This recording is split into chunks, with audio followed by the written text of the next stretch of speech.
There are 3 ways to die as a wolf. The first is quick, a rogue's claws, a hunting accident, a challenge you can't win. Painful, yes, but merciful in its speed. The second is slow, age creeping through your bones, until one day your wolf simply doesn't wake up. Natural. Expected. The way it's supposed to be. But the third way? The third way is the cruelest. Bond rot. The slow poisoning that happens when your fated mate, the person the universe chose for you, looks you in the eye and severs the connection that was supposed to sustain you. It doesn't kill you quickly. It kills you by inches, day by day, making you watch as your body gives up on living because your soul can't forget what it lost. I was dying the third way when I found him. A wolf bleeding out in a river, as broken as I was, as desperate as I was. And in that moment, with death breathing down both our necks, I made a choice that changed everything. I chose to save him, instead of letting us both fade into darkness. I chose to sing when I had every reason to be silent. And somehow, impossibly, that choice brought me back to life. My name is Lupe Pham, and this is the story of how 2 dying creatures saved each other. This is the story of how death became the beginning instead of the end, and how the bond that should have killed me gave me a kingdom instead. But I'm getting ahead of myself. First, you need to understand what it means to have nothing left to lose. Chapter 1. The Rejection. The rejection ceremony took place on the night of the harvest moon, because of course it did. Everything terrible in my life seemed to happen under beautiful skies, as if the universe wanted to make sure the contrast was perfectly clear. I stood in the center of the pack circle, wearing the white dress my mother had sewn for me. She'd spent 3 months on it, stitching silver thread into the bodice, in patterns that were supposed to represent joy and new beginnings. The dress was meant for a mating ceremony. Instead, I was wearing it to my own execution, not a physical one. That would have been kinder. Terence Pope stood across from me.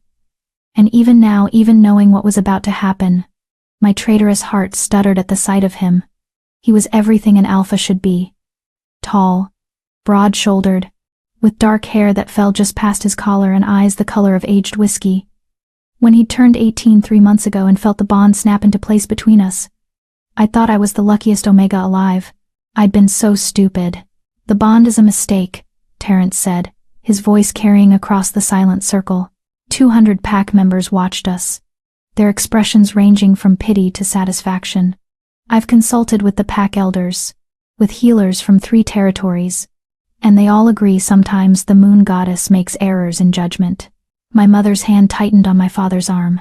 I could see her from the corner of my eye, could feel her desperate hope that this was all some kind of test, that Terence would suddenly laugh and say he was joking. He wasn't joking. Lupe Pham, he continued. And the formal use of my full name made something crack inside my chest. You are 20 years old and have never shifted. You present as Omega, but you have none of an Omega's gifts. You cannot soothe, cannot heal, cannot even sense the pack bond properly. And the healers have confirmed what we all suspected. He paused, and I knew what was coming. I'd known since the moment the pack healer had pulled me aside 2 weeks ago, since the moment she'd looked at me with those pitying eyes, and delivered the news that had shattered what was left of my already fragile world. You're barren, Terence said, and the word hung in the air like poison. An Omega who cannot bear children is not an Omega at all. You're a broken thing, Lupe. A mistake, and I will not tie myself and my bloodline to a mistake. The bond between us twisted like a knife in my gut. I could feel his revulsion through it, his shame at being connected to me. Fated mates were supposed to be equals, supposed to complement each other, but all I could feel from him was disgust. I, Terence Pope, alpha heir of the Clearwater Pack, formally reject you as my fated mate. I sever this bond by the authority of the moon goddess and the witness of this pack. The words hit like physical blows. The bond didn't break cleanly, it shattered, tearing through my chest like broken glass, like claws, like everything sharp and terrible in the world concentrated into a single point of agony. I didn't scream. I'd promised myself I wouldn't give them that. Instead, I stood there, as the pain radiated outward from my heart, as the bond that had connected me to Terence for 3 months dissolved into nothing, leaving only raw wounds behind. Tears streamed down my face, but I didn't make a sound. Do you accept this rejection? The pack elder asked me, his voice gentle. At least someone had the decency to be kind about this public humiliation. I wanted to say no, I wanted to scream that you can't reject fate, that the moon goddess doesn't make mistakes, that he was a coward who cared more about bloodlines than about the person destiny had chosen for him. But what was the point? I accept, I whispered, and felt the bond finish breaking. The pain was so intense I couldn't breathe. Couldn't think. The world tilted sideways, and I realized I was on my knees in the dirt. My mother's beautiful white dress covered in dust and dead leaves. Terrence turned and walked away without looking back. The pack circle dissolved. People went back to their lives, their conversations, their comfortable certainty that the natural order had been restored. The weak Omega had been cast aside. The strong Alpha would find a proper mate. Everything was as it should be. My mother helped me to my feet. She didn't say anything. What could she say? That it would be okay? We both knew it wouldn't be. A rejected Omega rarely survived more than a year. The severed bond would eat away at me slowly, making me sick, making me weak, until eventually my body just gave up. Come home, she said quietly. Let me help you out of the dress. But I shook my head. I couldn't go home, couldn't face my father's disappointment, or my younger sister's frightened eyes, or the way my mother would hover around me like I was already dying. I need to be alone, I said. She started to protest, but then she saw something in my face that made her stop. She just nodded and let me go. I walked into the forest at the edge of our territory, not caring about boundaries or safety, or the fact that a broken Omega alone in the woods was practically begging to be attacked by rogues or wild animals. Maybe that would be better. Maybe a quick death was preferable to the slow one waiting for me. The forest was quiet except for the sound of my footsteps on fallen leaves. The harvest moon hung overhead, full and bright and beautiful, completely indifferent to my suffering. I walked until my feet hurt, until the lights of the pack houses disappeared behind me, until I reached the old river that marked the border between Clearwater territory and the unclaimed lands beyond. And then I did something I hadn't done since I was a child. I sang. My mother used to say I had a gift for it, back before I failed to shift, and everyone realized I was defective. She said my voice could make plants grow faster, could calm fussy babies, could draw animals out of hiding like I was some kind of fairy tale princess.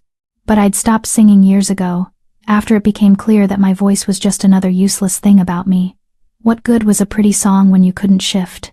When you couldn't fulfill your purpose, as an Omega? When your own fated mate looked at you like you were trash? Now, though, alone in the forest with a severed bond rotting in my chest, I sang because it was the only thing I had left. I sang an old song my grandmother had taught me, a melody without words, just pure sound rising up from somewhere deep inside. It was a morning song, a goodbye song, a song for things that were broken beyond repair. The forest seemed to hold its breath as my voice rose and fell, carrying all the pain I hadn't let myself express during the rejection ceremony. I sang about loneliness and shame, and the terrible weight of being unwanted by the one person who was supposed to want you most. I don't know how long I stood there singing to the uncaring moon and the silent trees. Long enough that my throat grew raw. Long enough that tears dried on my cheeks and new ones took their place. And then I heard it, a sound like breathing, harsh and labored, coming from the riverbank below. I should have run. Every survival instinct I had was screaming at me to get back to Packlands, to safety, to anything other than investigating strange noises in the forest at night. But broken things don't fear death the way whole things do. I climbed down the steep riverbank, using tree roots for handholds, until I reached the rocky shore, where the water ran shallow and fast. That's when I saw him. The wolf was massive, easily twice the size of any pack wolf I'd ever seen, with fur so dark it looked black in the moonlight. He lay on his side in the shallows, and even from 10 feet away I could smell the blood. So much blood. It pooled around him, turning the river water rust red. His breathing was wet and rattling, the sound of punctured lungs struggling to keep working. As I got closer, I could see the wound's claw marks across his ribs, a massive bite on his shoulder, gashes along his flank that revealed bone. He was dying, and something about the way he looked at me, those strange gold eyes tracking my movement with an intelligence that was almost human, made me forget about running away. I forgot about being careful. I forgot about everything except the fact that this magnificent creature was suffering, and somehow, for reasons I couldn't explain, his pain felt worse than my own. "Hey," I said softly, taking a careful step closer. "It's okay. I'm not going to hurt you. The wolf's lip curled, revealing teeth the size of my fingers. A warning growl rumbled in his chest. But it was weak, barely a threat. I should have been terrified. Instead, I knelt in the cold river water beside him, and did the only thing I knew how to do.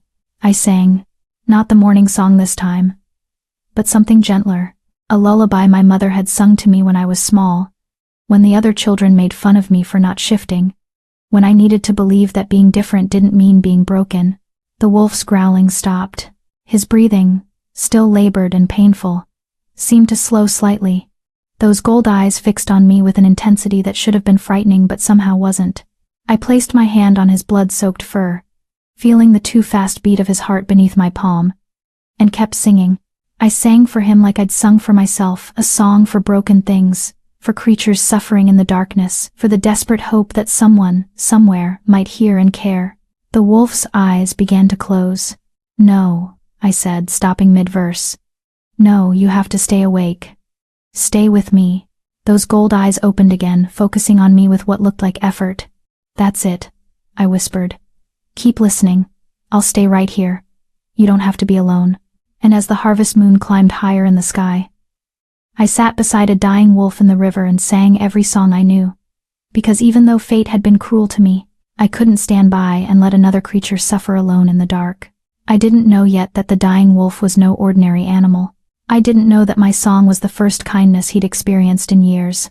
And I definitely didn't know that by the time the sun rose, everything I thought I understood about fate, about destiny, about who I was and what I was meant to be, would be shattered and remade into something I couldn't possibly imagine. All I knew was that his heartbeat under my hand was getting slower, and I sang faster, desperate and pleading, as if my voice alone could keep death away for just a little longer. Chapter 2.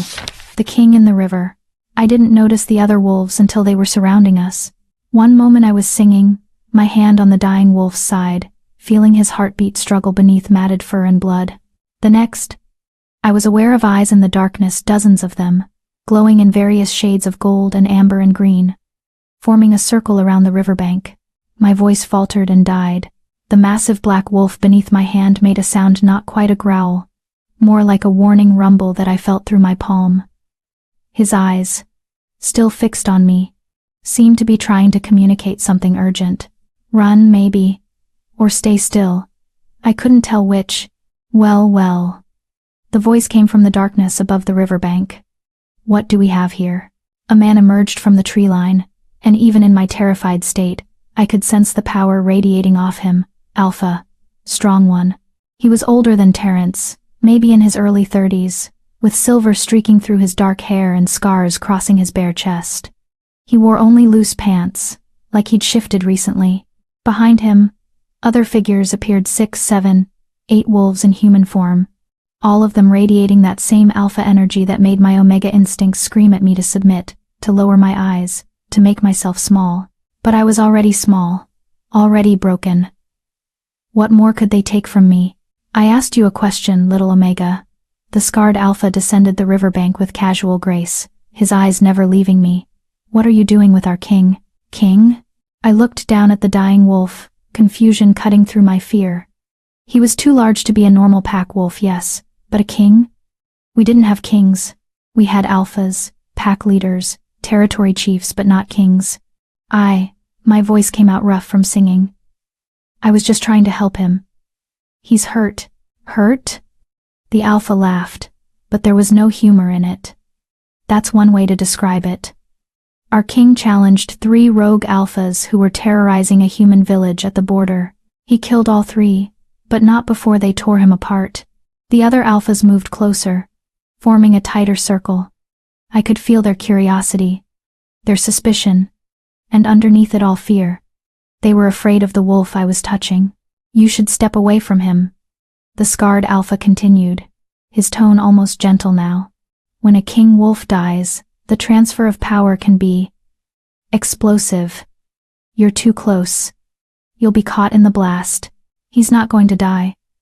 The words came out of my mouth before I could stop them, fierce and certain in a way that surprised even me.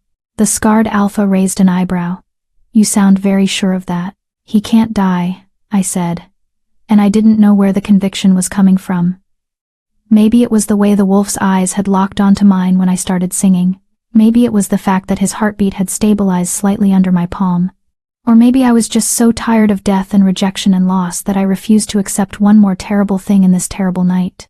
"I'm Jonathan Dyer," the scarred alpha said, watching me with an intensity that made me want to shrink back. "Beta to King Ronaldo Eaton of the Northern Territories. And you are?" "Lupe fam." My voice was steadier now, even though my heart was racing. "Clearwater Pack." Or I was. "I'm nothing now." Something flickered across Jonathan's face, understanding, maybe, or pity. "You've been rejected." It wasn't a question. He could probably smell it on me. The rot of a severed bond working its way through my system. "Tonight," I confirmed. "About 3 hours ago. And yet here you are, trying to save a dying king instead of mourning your own fate." Jonathan crouched at the edge of the water, keeping his distance but studying both me and the wolf with sharp eyes. "That's either very brave or very stupid." "Probably stupid," I admitted. But he was suffering. I couldn't just walk away. The wolf made another sound, and this time I understood it clearly. Not words, exactly, but intent. He wanted the other wolves to back off, to give us space, to let me continue. Jonathan must have understood it too, because he raised a hand and the other alphas took a step back. "You were singing," Jonathan said, "when we found you. That's what led us here." We heard a voice we didn't recognize, and the king's distress signals had gone quiet. "We thought," he trailed off, shaking his head. "We thought he was already dead and someone was mourning him. But you brought him back from the edge, didn't you?" I looked down at the wolf. His breathing was still labored, still painful, but definitely stronger than when I'd first found him. The bleeding had slowed too, though his wounds were still horrific. "I don't know," I said honestly. "I just sang. It's all I know how to do. An Omega gift," one of the other alphas said, a younger man with red hair and suspicious eyes. "But you said you're from Clearwater Pack. They don't let Omegas develop their gifts there, they suppress them, force them into traditional roles." "I don't have Omega gifts," I said tiredly. "This again. Always this.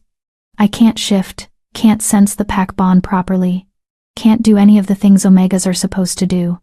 The singing is just singing. It doesn't mean anything." "It means something to him," Jonathan said quietly, nodding toward the wolf. "Look at him. He's not just alive, he's focused.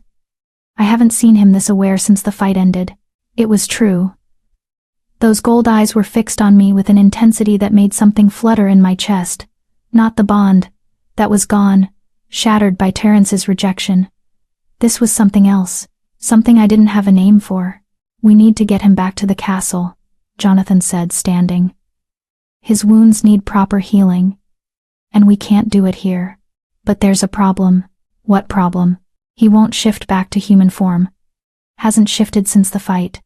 We think the wounds are too severe. If he shifts now, he might not survive the transition. The pain alone could kill him." Jonathan's eyes locked onto mine, but he also can't heal properly in wolf form. "So we're stuck." I looked down at the massive black wolf, at the labored rise and fall of his chest. "What does that have to do with me?" "You calmed him," Jonathan said simply. "You brought him back from the edge of death with nothing but your voice. And right now, he's not letting any of us near him, but he's letting you touch him. He's letting you help." The implication was clear, but I still needed him to say it out loud. "You want me to come with you. I want you to save our king's life," Jonathan corrected. "I want you to keep singing to him. Keep him calm and focused while we transport him and while the healers work. I want you to do whatever it is you've been doing, because it's working, and we're running out of time." One of the other alphas stepped forward, a woman with blonde hair and a jagged scar across her jaw. "We can't trust some rejected Omega from Clearwater. She's probably a spy, sent to finish what the rogues started." "Does she look like a spy to you, Susie?" Jonathan asked dryly. "She's barely standing. She's dying herself. Any fool can smell the bond rot on her. She stumbled across our king by accident and helped him because that's who she is. Or because she wants to get close to him for her own purposes," Susie countered. "Rejected. Omegas are dangerous. They're unstable. Enough." Jonathan's voice carried alpha command, enough to make even Susie step back and lower her eyes. The king has made his choice. He wants her here. That's all that matters. I stared at the wolf. He wants me to come with you? He hasn't taken his eyes off you since we arrived, Jonathan said.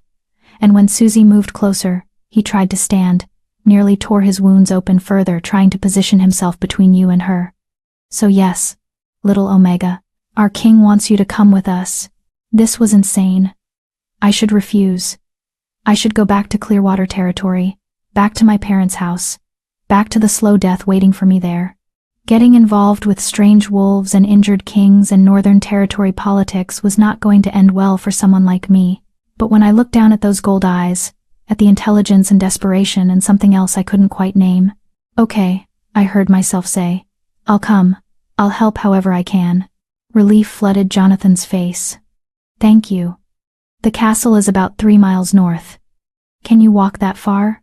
I nodded, even though my legs were shaking and exhaustion was pulling at me like a weight. Good. We'll carry the king, but you'll need to stay close. Keep talking to him, singing whatever works, and if he starts to fade. Jonathan's jaw tightened. If he starts to fade, you sing harder. Understood?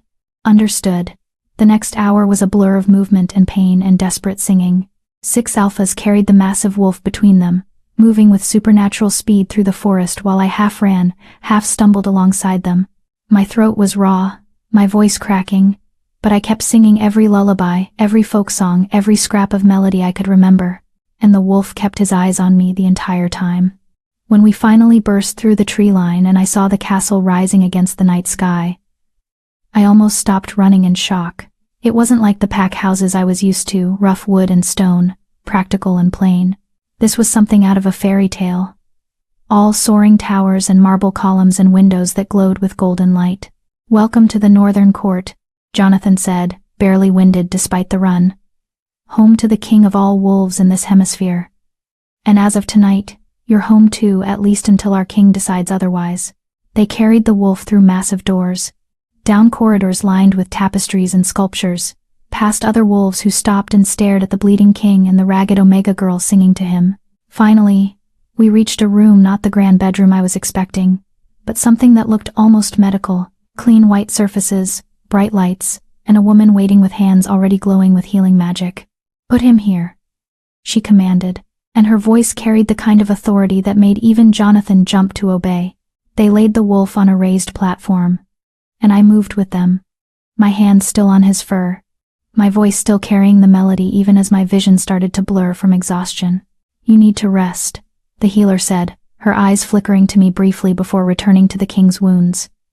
You look half dead yourself. She stays. Jonathan's voice was firm. He wants her here. The healer looked like she wanted to argue, but then the wolf made that rumbling sound again, louder this time, more insistent. Fine, the healer snapped. But she stays out of my way, and if she collapses, someone else can deal with it. I'm busy keeping our king alive. I nodded, swaying on my feet, and kept singing. The healer's magic poured into the wolf's wounds, knitting flesh and bone with light that made me squint. It should have been beautiful. Instead, it looked agonizing. The wolf's body convulsed, his claws scraping against the platform, and those gold eyes rolled back in his head. No, I whispered, pressing closer. Stay with me. Listen to my voice. Just listen. And somehow, impossibly, he did. His eyes found mine again. And he held on through the healing that must have felt like being torn apart and remade. Held on through pain that would have killed a lesser wolf. Held on because I was singing and he was listening. And that was enough. When it was finally over, when the healer stepped back with sweat dripping down her face and declared him stable, I felt my legs give out. I hit the floor hard, but I barely felt it. The last thing I saw before darkness took me was those gold eyes, still watching me, still aware, still alive. Chapter 3, The First Night. I woke up in silk. That was my first thought, not where am I, or what happened, but simply, this is silk against my skin. Real silk, the kind I'd only ever seen in the Alpha family's homes, never touched, never worn. My second thought was that I hurt everywhere. The bond rot had spread while I was unconscious. I could feel it now. A poisonous ache that started in my chest, where Terrence had severed our connection and radiated outward like roots of decay. My muscles felt weak, my head pounded, and when I tried to sit up, the room spun sickeningly. Easy. A hand pressed gently on my shoulder, guiding me back down. You collapsed from exhaustion. The healers said you need at least another day of rest. I turned my head to find Jonathan Dyer sitting in a chair beside the bed, an enormous 4-poster bed with curtains the color of midnight. The room around us was massive, with vaulted ceilings and windows that showed the pre-dawn sky. Where am I? My voice came out as a croak. The guest wing, West Tower. Jonathan held out a glass of water, which I took gratefully. You've been asleep for about 6 hours. It's almost dawn. I drank, the cool water soothing my raw throat. The king. Is he alive, thanks to you? He shifted back to human form about 2 hours ago. The healers say he'll make a full recovery, though it'll take time. Jonathan's expression was unreadable. He's been asking about you. Something fluttered in my chest, not quite hope, not quite fear. Why? That's what I'd like to know. Jonathan leaned forward, his elbows on his knees. Lupe, I'm going to be direct with you because we don't have time for games. Do you understand what you did last night? I sang to him, kept him calm while the healer worked. You did more than that. You pulled him back from death itself. Our best healers have been trying to stabilize King Wolves after battle for centuries, and the survival rate is maybe 50%. You, a rejected Omega with no training, no bond to him. Nothing but your voice, you gave us 100%. He lived because you wouldn't let him die. I didn't know what to say to that. The king wants to see you, Jonathan continued. As soon as you're strong enough to walk. But before you go to him, you need to understand something about King Ronaldo Eaton. I set the water glass on the nightstand, waiting. He's not like other alphas, he's not even like other king wolves. He's complicated, dangerous. He's killed more rogues than any king in the last 3 centuries. He's negotiated peace treaties that everyone said were impossible. He's built this court from nothing, united territories that had been at war for generations. Jonathan's eyes locked onto mine. He's also completely, utterly alone. I don't understand. King wolves don't have packs the way normal alphas do. We serve him, but we're not his pack. He has no family, his parents died when he was young. No siblings, no close friends, and he's never taken a mate. Jonathan's voice softened, not because he hasn't wanted to, but because king wolves mate differently than the rest of us. Their bonds are stronger, more absolute, and more dangerous. The way he said dangerous made my skin prickle. Why are you telling me this? Because he asked me to. Because he wants you to know what you're walking into before you see him.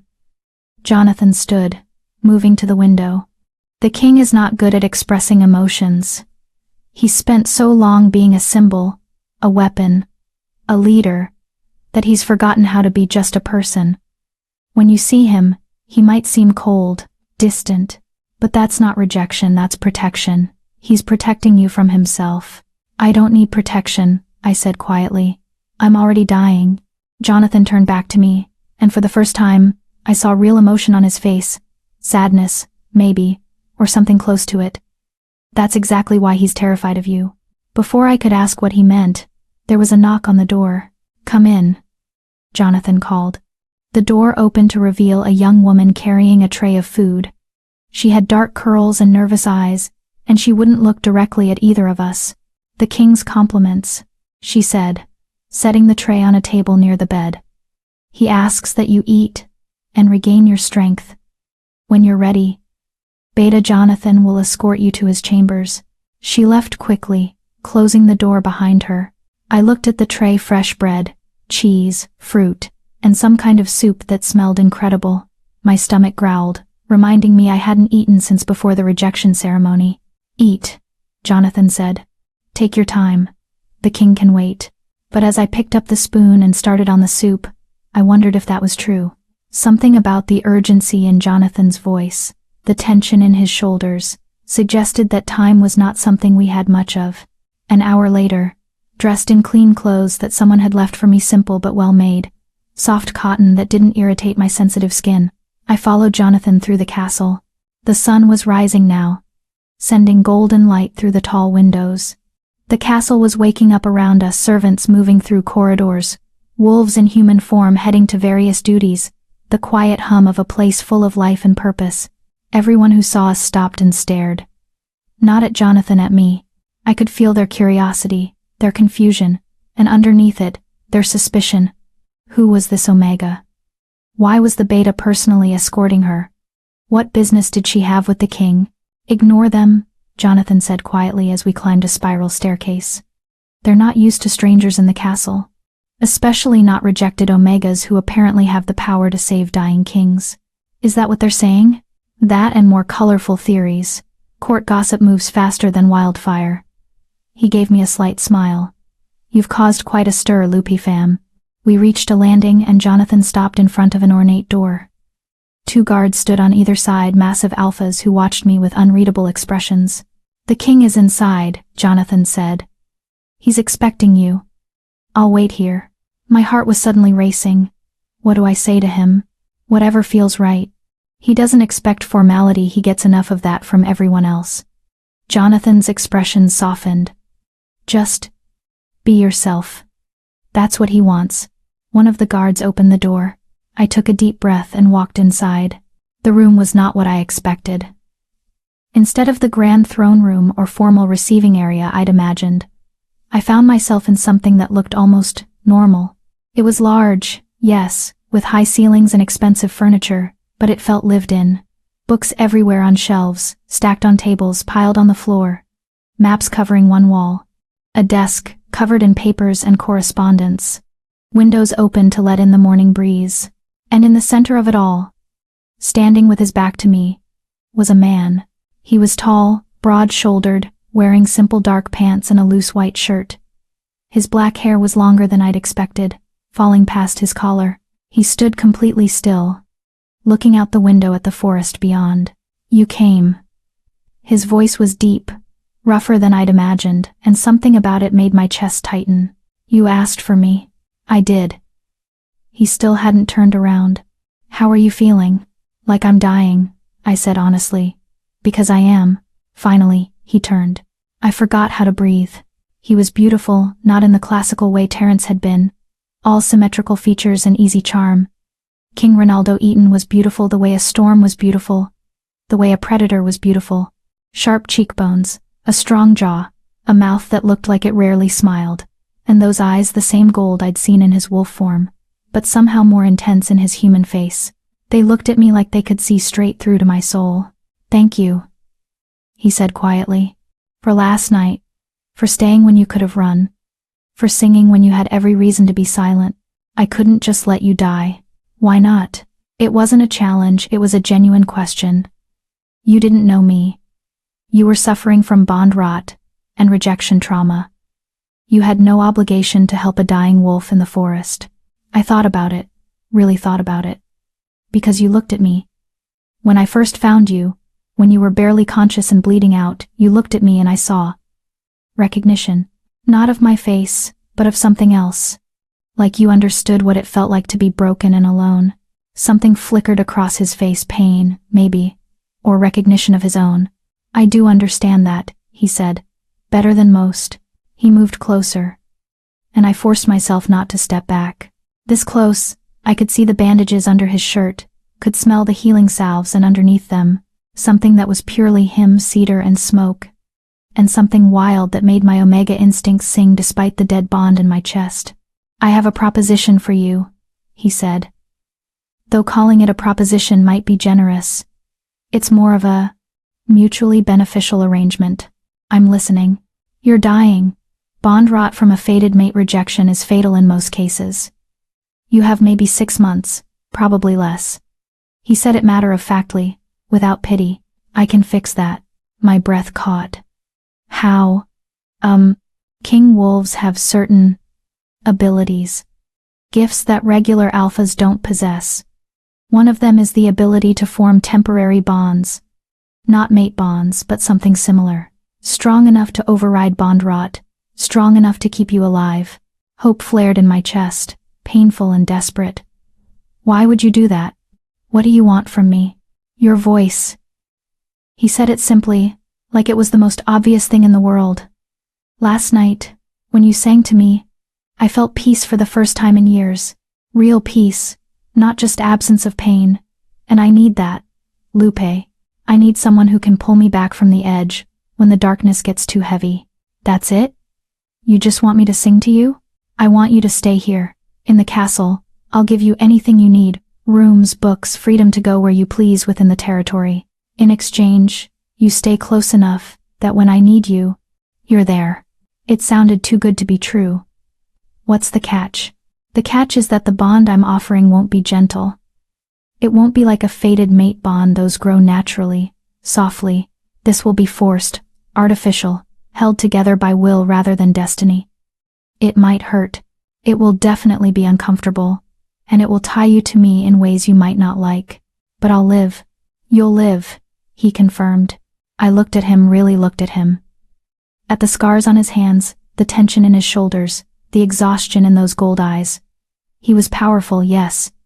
Dangerous, definitely. But he was also lonely, and hurting, and trying to save me because I'd saved him first. Okay, I said. I'll stay. Just like that? You don't want time to think about it? I've spent my whole life thinking, trying to figure out how to be good enough, strong enough, worthy enough. Where did it get me? I lifted my chin. You're offering me a chance to live, to matter to someone, even if it's just as a voice in the darkness. That's more than I had before. Something in his expression shifted, not quite a smile, but close to it. Then we have an agreement. I'll perform the bonding ritual tonight, after sunset. Until then, rest. Eat. Let the healers check your wounds. And Lupe? Yes? Don't be afraid of me. I'm many things, but I would never hurt you. Not intentionally. As I left his chambers and followed Jonathan back through the castle, I wondered if that was true. I wondered if a king who'd forgotten how to be human could really promise not to hurt someone. And I wondered why, despite all logic and reason, I believed him anyway. Chapter 4. The Bonding Ritual. The rest of the day passed in a strange blur of normalcy and unreality. A healer came to check on me, not the one from last night, but a gentle older woman named Marilyn Driscoll who examined me with careful hands and concerned eyes. She confirmed what I already knew. The bond rot was spreading faster than expected. I had weeks, maybe a month, not the 6 months Ronaldo had estimated. The rejection was particularly brutal, Marilyn said quietly, her fingers glowing with diagnostic magic as she pressed them to my chest. Whoever severed the bond did it with force, not care. They wanted to make sure it couldn't be repaired. Of course Terrence had. He'd wanted to make absolutely certain I couldn't come crawling back, couldn't try to re-establish what he'd destroyed. The cruelty of it shouldn't have surprised me anymore, but it still hurt. Can the king really fix this? I asked. Marilyn's expression was complicated. King Wolves have abilities the rest of us don't fully understand. If he says he can form a bond strong enough to override the rot, then I believe him. But Lupe. She hesitated. Artificial bonds are not gentle things. They're held together by will and magic, not natural compatibility. It will feel wrong at first. Foreign. Like wearing someone else's skin. But I'll live. You'll live, she confirmed.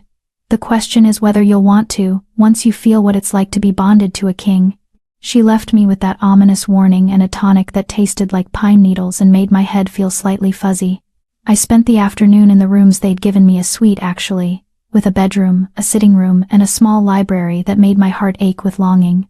I'd never had access to so many books before. In Clearwater Pack, Omegas were expected to focus on domestic skills, not reading. I pulled down volume after volume, running my fingers over leather bindings and gold-embossed titles. History, philosophy, poetry, fairy tales from cultures I'd never heard of. I could spend years here, and never run out of things to read. But would I have years? Or would the bond with Ronaldo fail? Would the rot take me anyway? Would I? A knock on the door interrupted my spiral of anxiety. Come in, I called. Jonathan entered, carrying a dress draped over his arm. The king asked me to bring you this, for the ceremony tonight. I took the dress carefully. It was simpler than I'd expected, deep blue silk that felt like water under my fingers, with long sleeves and a high neckline. Elegant but not ostentatious. The kind of dress that whispered rather than shouted. It was his mother's, Jonathan said quietly. She died when he was 12. He doesn't let anyone touch her things. But he wanted you to have this. The weight of that gesture hit me like a physical blow. I can't, this is too much. What if I damage it? Then you damage it. Lupe, the king doesn't do things like this lightly. If he's giving you his mother's dress, it means something. Don't refuse it. I nodded, not trusting my voice.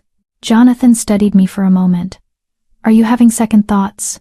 About the bonding? No. About everything else? Yes. I sat down on the edge of the bed, still holding the dress. I don't understand why he's doing this. What does he really get out of this arrangement? I told you this morning, peace. Solace.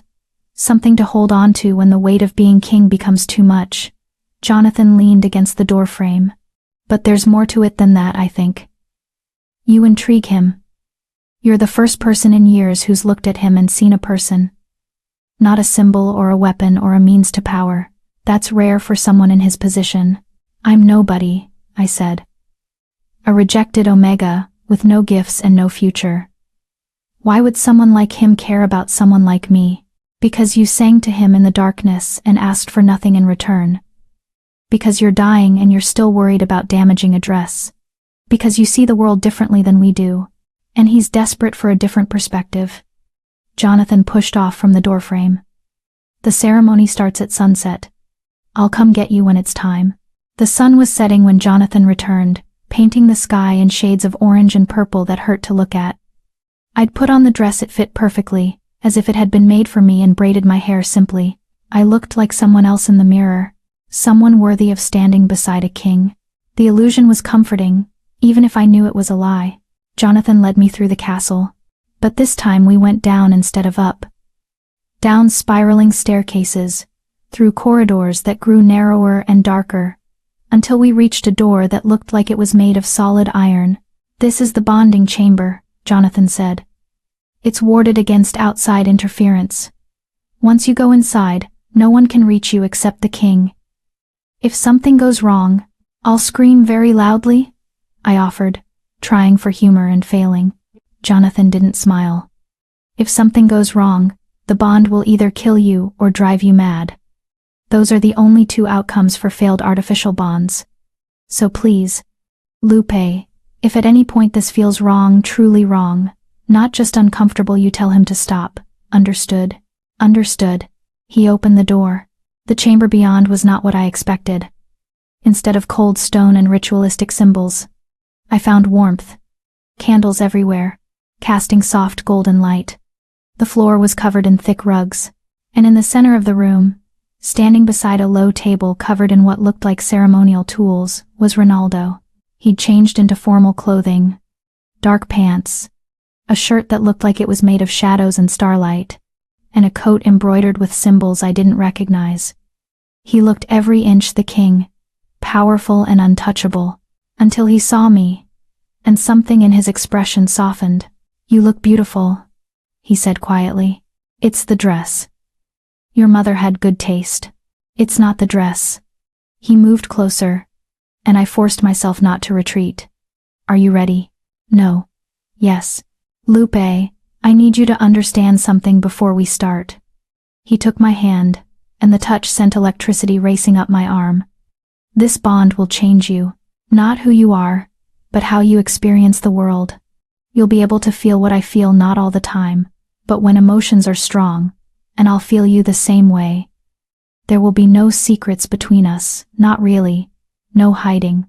Is that something you can live with?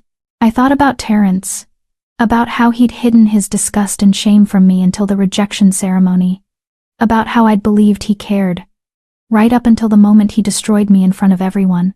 Honesty sounds like a gift, not a curse, I said. Something flickered in Ronaldo's eyes.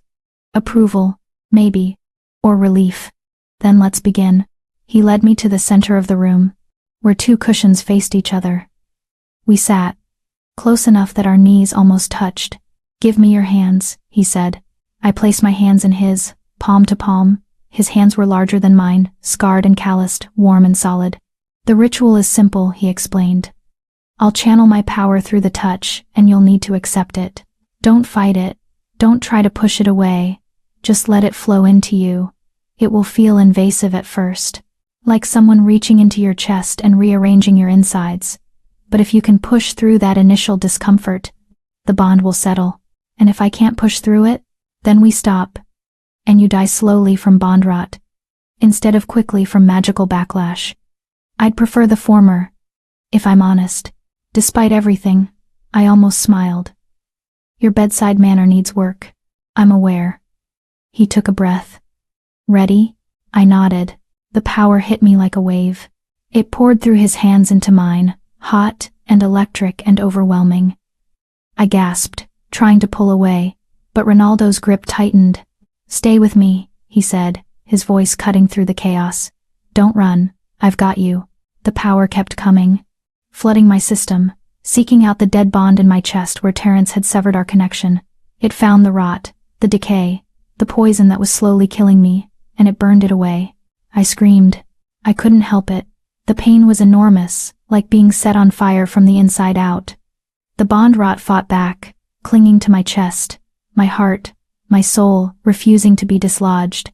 But Ronaldo's power was stronger, relentless, and it scraped away every trace of Terrence's rejection, until there was nothing left but raw, bleeding emptiness. Almost there, Ronaldo said, and I realized he was hurting too. I could feel it through the connection forming between us, could feel the effort it took to maintain the flow of power, the strain of holding the bond stable while it burned away the rot. Then, finally, the pain shifted. Instead of burning, Ronaldo's power started to heal. It filled the empty space where the dead bond had been, weaving itself into my chest, my heart, my very essence. But it didn't feel like invasion anymore. It felt like coming home. I could feel him now, really feel him. His determination. His fear that he'd hurt me. His desperate hope that this would work. And underneath it all, a loneliness so profound it made me want to weep. He'd been alone for so long. So terribly, completely alone. Ronaldo, I whispered, and his eyes snapped to mine. You can feel me, he said, wonder in his voice. The bond is taking. Lupe, you're doing it. You're lonely, I said, tears streaming down my face. You've been lonely for years, and no one knows. No one sees it. His expression cracked, just for a moment, revealing pain so deep I could barely stand to witness it. No one has ever been close enough to see it. Until now. The bond settled into place with an almost audible click. The pain vanished, replaced by a warmth that spread through my entire body. I could feel the bond rot dying, withering away like plants in winter, and in its place life. Strength, the promise of tomorrow. Ronaldo released my hands and I swayed, suddenly exhausted. Easy, he said, catching me before I could fall. The first few hours are always difficult. Your body needs time to adjust to the foreign magic. But I barely heard him. I was too focused on the bond itself, on the thread of gold that now connected us. I could feel him at the other end of it, could sense his presence like a second heartbeat in my chest. It doesn't feel wrong, I said, surprised. Marilyn said it would feel wrong. But it doesn't. It feels right. Ronaldo's arms tightened around me. That's because you're stronger than she gave you credit for. Stronger than anyone gives you credit for. He pulled back slightly to look at me, and in his eyes I saw something that made my breath catch. Thank you. For trusting me. For giving me this. You saved my life. You saved mine first. He countered. This just makes us even. But we both knew that wasn't true. This bond, this connection, this strange arrangement we'd entered into it was more than just trading favors. It was the beginning of something neither of us fully understood yet. Something that would change everything. He carried me back to my rooms after the ceremony, refusing to let me walk even though I insisted I could manage. The bond hummed between us, warm and alive, and I could feel his satisfaction at being able to care for me, even in this small way. Rest, he said, laying me gently on the bed. Tomorrow we'll begin properly. I'll show you the castle, introduce you to the court, teach you what it means to be bonded to a king. But tonight, just rest. Will I see you tomorrow? The question came out smaller than I intended, almost vulnerable. Every day, he promised. The bond requires proximity, especially in the early stages. We'll need to spend time together daily, at minimum. Is that acceptable? More than acceptable. The thought of going days without seeing him, without feeling that steady presence at the other end of the bond, made anxiety spike in my chest. He felt it through the connection. His eyes softened. I feel the same way. The bond works both ways, Lupe. You're not alone in this anymore. You're not alone in anything. After he left, I lay in the darkness and felt the bond pulse with life in my chest. Felt Ronaldo moving through the castle. Felt his exhaustion and his relief and his cautious, fragile hope. And for the first time since Terence had rejected me, I believed that maybe, just maybe, I might actually survive this. Not just survive, live. Really, truly live. Chapter 5. Learning to be seen. I woke to sunlight streaming through the windows and the strange, disorienting sensation of not being alone in my own head. The bond pulsed gently in my chest, and through it I could feel Ronaldo somewhere else in the castle. He was awake, had been for hours probably, and he was. Working? No, arguing with someone.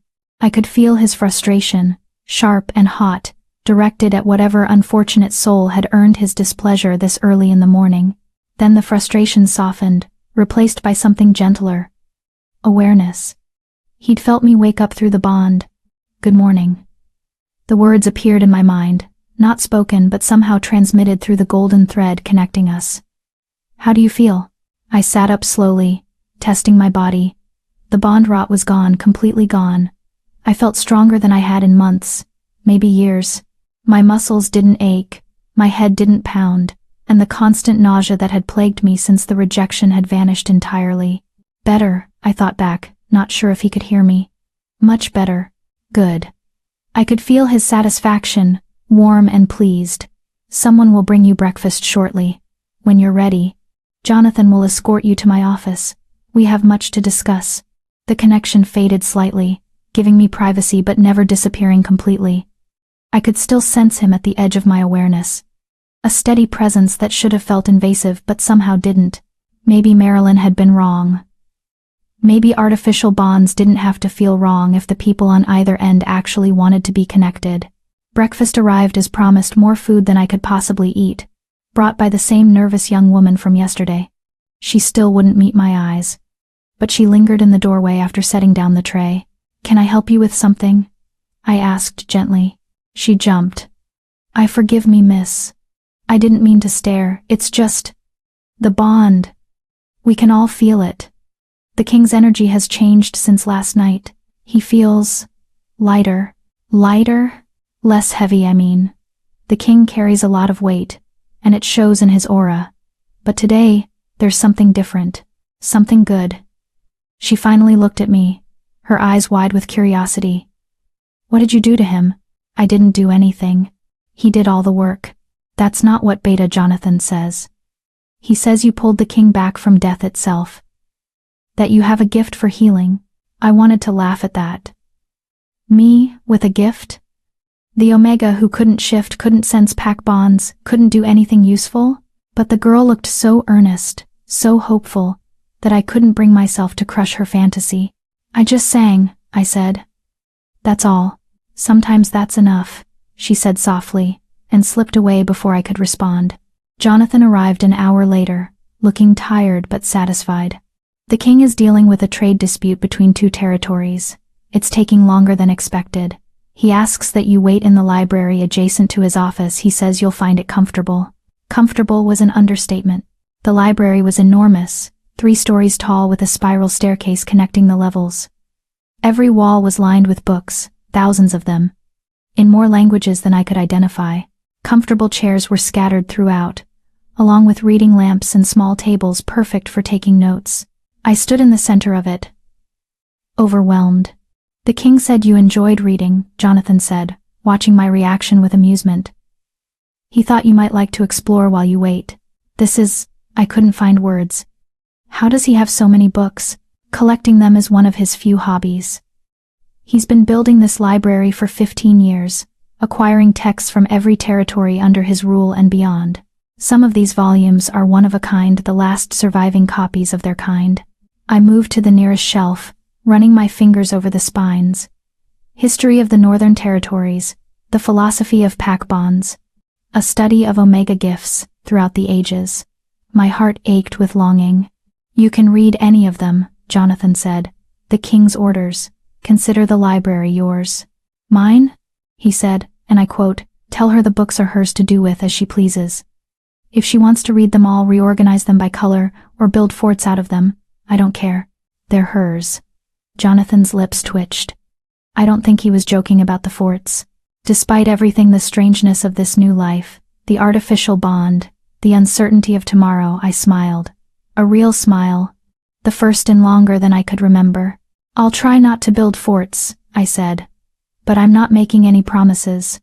I lost track of time in the library. I pulled down volume after volume, devouring information like I was starving. And in a way I was. I'd spent my whole life being told that reading was a waste of time for omegas. That I should focus on practical skills, instead of filling my head with useless knowledge. But here, surrounded by books that someone valued enough to collect and preserve, I felt like I'd finally found a place where my hunger for learning wasn't a flaw. I was deep in a fascinating treatise on ancient Omega traditions when I felt Ronaldo's presence approaching through the bond. Not just his emotions but his physical proximity. He was close. I looked up just as the library door opened. He looked exhausted. Dark circles under his eyes, tension in his shoulders. And through the bond I could feel the weight of whatever he'd been dealing with all morning. But when he saw me curled up in a chair with a book, something in his expression softened. You found the library, he said. Jonathan said you wanted me to wait here. I hope that's okay. More than okay. He crossed the room and sat in the chair across from mine. Close enough that I could have reached out and touched him. What are you reading? I held up the book. It's about Omega traditions in pre-pack societies. Did you know that before packs formed and hierarchies became rigid, Omegas were considered spiritual leaders? They were the ones who communicated with the moon goddess, who performed rituals, who held communities together through their gifts. I did know that. Actually, that's one of my favorite volumes in the collection. He leaned back, some of the tension leaving his shoulders. What else have you learned? That everything I was taught about Omegas is wrong. We're not just meant to be caregivers and bearers of children. We're supposed to be healers, mediators, spiritual guides. We're supposed to be powerful in our own right. And they took that from you, Ronaldo said quietly. Your pack, your family, your rejected mate, they all looked at you and saw a broken Omega, because you didn't fit their narrow definition of what Omegas should be. They never considered that maybe you were meant for something different. The words hit me like a physical blow, validation I hadn't known I desperately needed. I can't shift, I said, my voice small. I can't sense pack bonds properly. I can't have children. What kind of Omega does that make me? The kind who saves dying kings with nothing but her voice. The kind who chooses to live even when fate seems determined to kill her. The kind who sees the world differently than everyone else and refuses to apologize for it. He leaned forward, his gold eyes intense. Loop, you are not broken. You never were. You're just something the world doesn't have a name for yet. I felt tears prick my eyes. Through the bond, I could feel that he believed every word. He wasn't saying this to make me feel better, or to manipulate me. He truly saw value in me. Saw potential where everyone else had seen failure. Why do you care? I whispered. You barely know me. Why does it matter to you whether I believe I'm worthy? Because I know what it's like to be something people don't understand. To be powerful in ways that make others uncomfortable. To be alone because you don't fit into any of the boxes society has created. He reached out slowly, giving me time to pull away, and took my hand. And because when you look at me, you don't see the king, you see me. That's rare enough to be worth protecting. We sat there for a long moment, hands clasped. The bond humming between us with warmth and understanding. I have court in an hour, Ronaldo said eventually, though he didn't let go of my hand. I need to introduce you formally. The court needs to know you're under my protection, that you're bonded to me, and that anyone who harms you answers to me directly. My stomach twisted with anxiety. Will they accept that? A rejected Omega suddenly appearing at court? They'll accept it because I command it. But Lupe, he squeezed my hand gently. I won't lie to you. There will be challenges. People who question why I've bonded with you, who wonder what you offer that their daughters or sisters don't. The court is full of politics and power plays, and you'll be caught in the middle of it. Then why do this? Why not keep me hidden away? Because hiding you suggests I'm ashamed of you, and I'm not. Because you deserve to exist in the world without fear or shame. And because... He paused, searching for words. Because I'm tired of pretending, tired of playing the role of the perfect, untouchable king. You make me feel human again, and I want the court to see that. Even if they don't understand it. Through the bond, I felt his sincerity, his determination, and underneath it, his fear not of the court's reaction, but of failing me somehow, of not being enough to protect me from the cruelty he knew I'd face. I'm not afraid, I said, and realized it was true. I've already survived the worst thing I could imagine. What's a little court politics compared to that? His expression shifted into something that might have been pride. Then let's show them what a real Omega looks like. The throne room was packed. Word had spread quickly about the mysterious Omega, who'd appeared at the castle, who'd saved the king's life, who'd been bonded to him in a ritual that should have killed her. Everyone wanted to see me, to judge me, to determine whether I was a threat or an opportunity. I stood beside Ronaldo's throne, wearing another dress that had belonged to his mother, this one a deep green that brought out the gold flecks in my eyes. My hair was braided and pinned, and someone had insisted on jewelry, simple silver pieces that felt heavy and foreign. But none of that mattered because I could feel Ronaldo beside me, could feel his steady presence through the bond, could draw strength from the fact that he wanted me here. Members of the court, Ronaldo's voice rang out, commanding instant silence. I present to you Lupe Pham, formerly of Clearwater Pack, now under my direct protection as my bonded companion. Murmurs rippled through the crowd. I saw shock, confusion, calculation on dozens of faces. Some of you will question this decision, Ronaldo continued. You will wonder why I would bond with a rejected Omega, why I would give someone with no pack standing a position at my side. Let me be clear. Lupe is here because I choose her to be here. Her worth is not determined by her past, her previous pack, or your opinions. It is determined by me, and I have found her worthy. More murmurs. Some angry now. A woman stepped forward from the crowd, tall, beautiful, wearing a dress that probably cost more than my parents' house. Your Majesty, with all due respect, the court has a right to understand the nature of this bond. Is this a political alliance? A romantic entanglement? Are we to expect? You are to expect respect. Ronaldo cut her off, his voice like ice. The nature of my relationship with Lupe is no one's concern but ours. What you need to understand is that she is protected by me, bonded to me, and any insult to her is an insult to me. Is that clear? The woman's eyes widened. She bowed quickly and retreated, but I could see the calculation in her eyes, could see it reflected in dozens of other faces. They would test this bond, test me, try to find weaknesses to exploit. Let them try. I'd survived rejection by my fated mate. I'd survived bond rot. I'd survived the bonding ritual itself. A court full of ambitious wolves? That was nothing. I lifted my chin and met their stares with calm defiance, and through the bond, I felt Ronaldo's approval wash over me like sunlight. That's my Omega, his voice whispered in my mind. Show them who you really are. And for the first time in my life, I thought maybe I could. Chapter 6. The question that changes everything. 3 weeks passed like a dream I was afraid to wake from. Every morning, I woke to Ronaldo's presence in the bond, that steady reassurance that I wasn't alone. We fell into a routine that felt both foreign and natural. Breakfast together in his private dining room, where he dealt with correspondence while I read. Afternoons in the library, where we'd discuss philosophy and history, and argue about interpretations of ancient texts. Evenings walking through the castle gardens, talking about everything and nothing.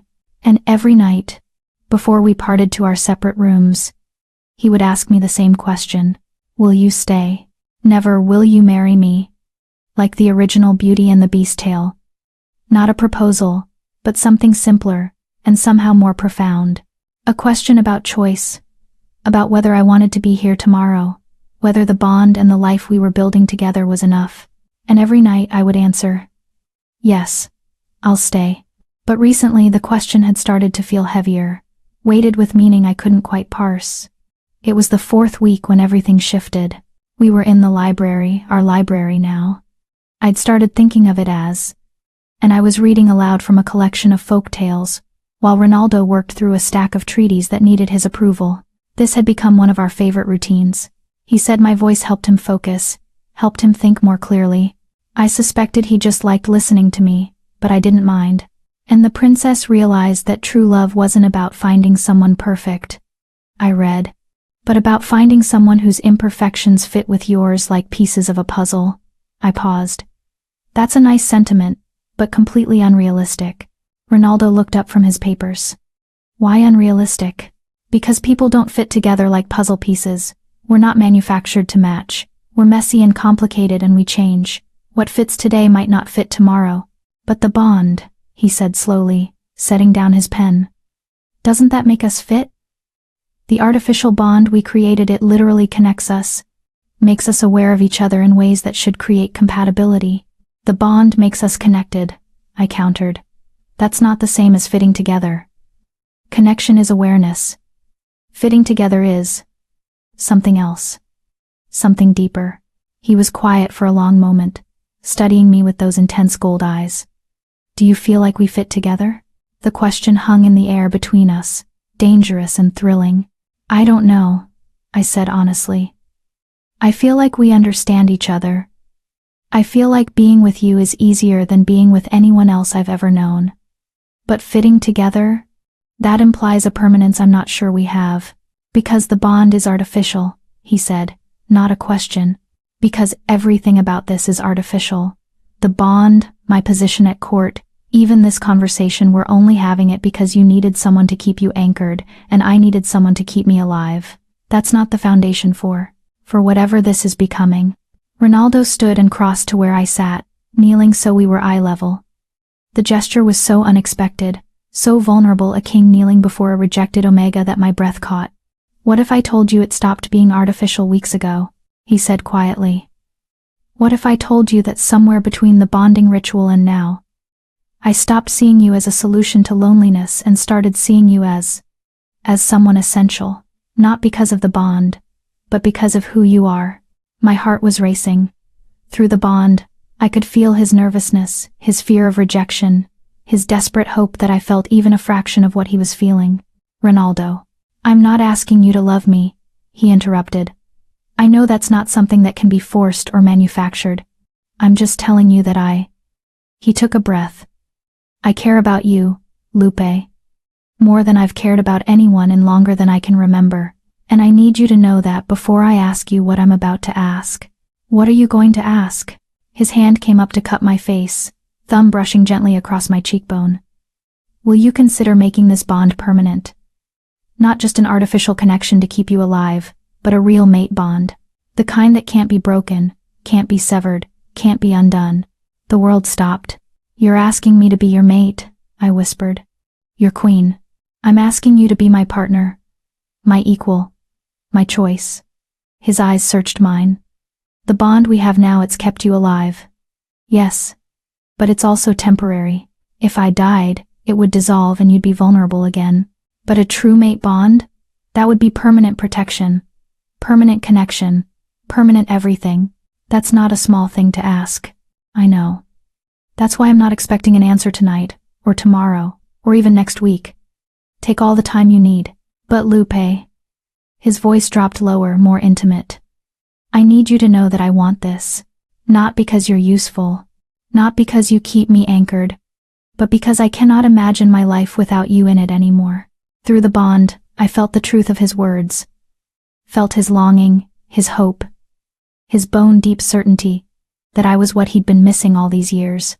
And terrifyingly, I felt my own heart responding. Felt something inside me that had been closed off since Terrence's rejection beginning to crack open again. I was rejected by my fated mate, I said, my voice shaking. The universe chose someone for me, and he looked at me with disgust. How do I trust that you won't do the same? How do I trust that this isn't just novelty? And once you really know me, once you see all my flaws and failures, you won't regret this. Because I already see your flaws, Ronaldo said gently. I see that you're stubborn and argumentative and you challenge everything I say. I see that you have nightmares about the rejection, and sometimes you wake up terrified that this is all a dream. I see that you don't trust easily, that you question kindness, that you expect betrayal. I see all of it, Loopy, and I still want you. Tears were streaming down my face now. Why? Because your stubbornness means you won't let me make stupid decisions without challenge. Because your nightmares mean you understand pain, and that makes you compassionate. Because your mistrust is earned and wise, and you're choosing to trust me anyway. He leaned closer, his forehead almost touching mine. Because you sing to dying wolves in the darkness and ask for nothing in return. Because you're everything I didn't know I needed. I'm barren, I whispered, playing my last card. I can't give you children. I can't give you heirs. What kind of queen can't? The kind who's worth more than her reproductive capacity, he interrupted fiercely. Lupe, I don't need children. I need you. The court might expect heirs, but I expect to wake up every morning for the rest of my life and feel you at the other end of this bond. That's all I want. Everything else is negotiable. I was sobbing now. Ugly crying in a way I hadn't let myself since the rejection. All the fear and shame and desperate hope I'd been carrying for weeks was pouring out, and Ronaldo just held me, let me soak his shirt with tears, let me fall apart in his arms. I'm scared. I finally managed. I'm so scared of wanting this and having it taken away again. I know, he murmured into my hair. I'm scared too. But Lupe, being scared just means we have something worth protecting. And I promise you, I will protect this, protect you, with everything I have. We stayed like that for a long time, wrapped around each other on the library floor. The bond pulsing with shared emotion so intense it almost hurt. When I finally pulled back enough to look at him, I said, I can't answer you tonight. I need time. Take all the time you need. He said immediately. A week, a month, a year. I'm not going anywhere. What if I say no? Pain flashed across his face, but he didn't look away. Then I respect your choice, and we continue as we are. The artificial bond stays in place. You remain under my protection, and nothing has to change unless you want it to. You wouldn't resent me? I might be disappointed. I might hurt. But resent you? Never. He stood, offering me his hand. You've already given me more than I had any right to ask for. If friendship and partnership is all you can offer, then that's enough. It will always be enough. Through the bond, I knew he was telling the truth. But I also felt his hope, fragile and desperate, that I would choose more. The next week was torture. I couldn't stop thinking about his proposal. Everywhere I went in the castle, every conversation we had, every quiet moment in the library, the question hung between us like a living thing. Will you be my mate? The court had noticed something was different. I caught whispers, sideways glances, speculation about what was happening between the king and his bonded Omega. Some people seemed hopeful. Others seemed horrified at the thought of a rejected Omega becoming queen. Susie, the blonde alpha who'd been suspicious of me from the beginning, cornered me in the hallway one afternoon.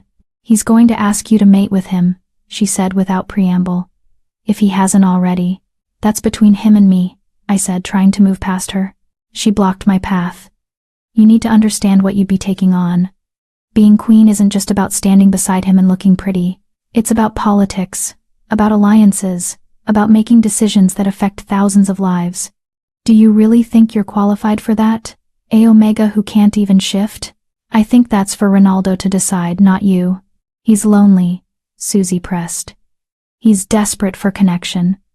And you're convenient, you keep him calm. You make him feel human. But is that really enough to build a reign on? What happens when the novelty wears off and he realizes he needs a real partner? Someone with actual power and political standing. Her words hit all my insecurities like arrows finding their marks.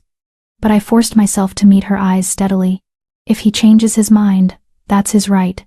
But I won't make decisions based on your fears or your ambitions. I stepped around her. Now, if you'll excuse me, I have somewhere to be. I felt her anger through the air as I walked away, but I didn't let myself look back. That night, Ronaldo found me in the gardens. I'd been coming here when I needed to think. When the castle walls felt too close and my thoughts too loud. He sat beside me on the stone bench without speaking, just offering his presence. Through the bond, I could feel his patience. his willingness to wait as long as I needed. Susie confronted me today, I said finally. She thinks I'm not qualified to be queen, that I'm just convenient. Susie is ambitious and sees you as competition, Ronaldo said calmly. Her opinion doesn't matter. But what if she's right? What if I'm not enough for this role? He turned to face me fully. Lupe, do you know what makes a good queen? It's not political connections, or the ability to shift, or any of the arbitrary measures the court uses. It's wisdom, compassion, the courage to stand up for what's right even when it's difficult. And you have all of that in abundance. I'm scared, I admitted. Not of being queen, I'm scared of wanting this too much, of letting myself believe in happy endings again. Then don't think of it as a happy ending, he said. Think of it as a beginning. We'll figure out the rest together. He stood and offered his hand. Walk with me? I took his hand and let him lead me deeper into the gardens, where the moonlight filtered through the trees and night-blooming flowers filled the air with sweetness. I need to tell you something, he said as we walked. Something I should have told you before I asked you to mate with me. My heart clenched. What? The bond we have now, the artificial one I created, it's been changing. Evolving into something closer to a real mate bond.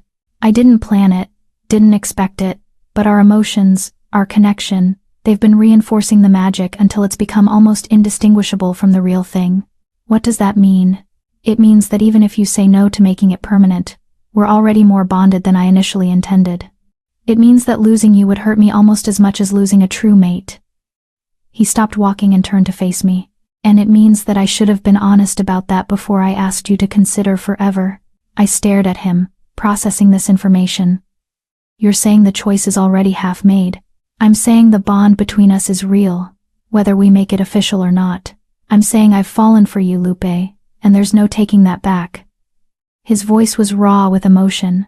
And I'm saying that I'm sorry if that makes your decision harder. Through the bond, I felt his fear not of rejection, but of having trapped me somehow, of having taken away my choice without meaning to. And suddenly, with perfect clarity, I knew my answer. I'll stay, I said. He blinked. What? That's what you ask me every night. Will you stay? And every night I say yes, but I've been answering the wrong question. I took his hands in mine. You're not asking if I'll stay tonight, or tomorrow, or next week. You're asking if I'll stay forever. If I'll choose this life, this bond, this future with you. Lupe. Yes, I said, my voice steady despite my racing heart. Yes, I'll mate with you. Yes, I'll be your queen. Yes to all of it, because I've already chosen you. I chose you when I sang to you in the river. I chose you when I agreed to the bonding ritual. I've been choosing you every single day, and I'm tired of pretending that's ever going to change. The expression on his face was pure joy, unguarded and overwhelming. He pulled me into his arms, holding me so tightly I could barely breathe. Are you sure? He whispered against my hair. Because once we do this, there's no going back. A true mate bond is permanent. I'm sure, I said. I'm terrified and hopeful and probably making a huge mistake, but I'm sure, because you make me want to believe in happy endings again, and that's worth the risk. He kissed me, then our first real kiss, soft and sweet, and full of promise. Through the bond, I felt his love wash over me like a wave, pure and unconditional, and everything I'd thought I'd never have. When we finally pulled apart, he was smiling. A real smile, the kind I'd rarely seen from him. Tomorrow, he said. We'll make it official tomorrow. The whole court will witness it. Are you ready for that? No, I admitted. But I'll do it anyway. That's my brave Omega, he murmured, pressing another kiss to my forehead. My mate, my queen, my everything. And as we walked back to the castle hand in hand, I realized that Susie had been wrong. I wasn't convenient. I wasn't a novelty. I was chosen. And that made all the difference. Chapter 7. The Truth in the Garden. I should have known happiness like this couldn't last. The morning of the mating ceremony dawned clear and bright, the kind of perfect day that felt like the universe's blessing. I woke early, too excited and nervous to sleep, and felt Ronaldo's presence through the bond awake too, radiating a joy so pure it made my chest ache. Good morning, my mate, his voice whispered through the connection. Are you ready? As ready as I'll ever be, I thought back, smiling. I need to see you. Before the ceremony. Meet me in the garden? Something in his tone made me pause. Not fear, exactly, but something weighted, important. I'll be there in 10 minutes. I dressed quickly in a simple dress I'd saved the elaborate ceremony gown for later, and made my way through the quiet castle. Most people were still asleep. The ceremony wasn't until noon, and the castle had been celebrating late into the night. I found Ronaldo in the garden's heart, in a secluded area surrounded by flowering trees. He stood with his back to me, shoulders tense, and even before I reached him I could feel his turmoil through the bond. Something was wrong. Ronaldo? I approached slowly. What is it? What's happened? He turned, and the expression on his face made my blood run cold. Pain, regret, and underneath it all, a determination that felt like goodbye. We need to talk, he said quietly. Before the ceremony. Before we make this bond permanent.